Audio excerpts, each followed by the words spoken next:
I used to take the last train home every night. Same line, same car, same seat if it was empty. It wasn't something I ever thought about. It was just routine. The station was almost empty after midnight. One employee behind the glass booth. A few scattered people on the platform, all avoiding eye contact, as if there were an unspoken agreement not to acknowledge each other's existence. A train arrived at the exact time it always did.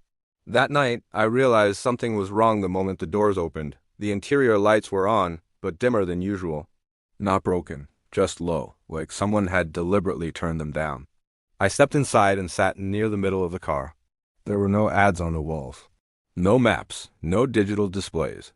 Just smooth panels and windows that reflected more than they revealed. The doors closed. The train started moving. We passed the first station without slowing down. I looked up, confused. That stop was never skipped. A woman sitting across from me noticed it too.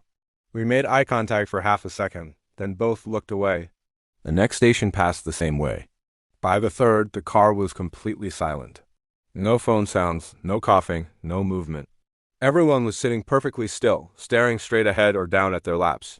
I realized no one else was checking the time anymore. I took out my phone.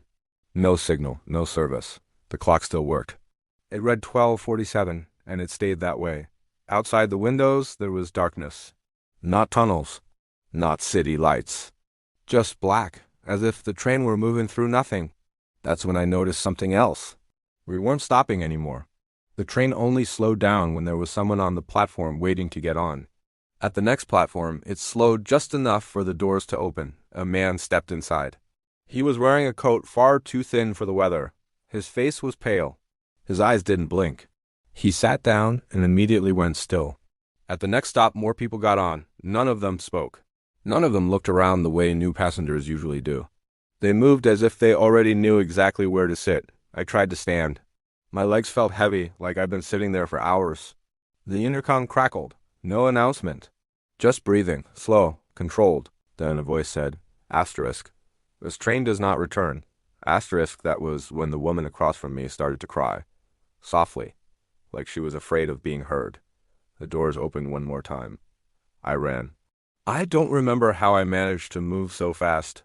I only know I threw myself out before the doors could close. I hit the platform hard enough to knock the air out of my lungs. When I lifted my head, the train was gone. The station sign said it had been closed for 20 years. I never took the last train again.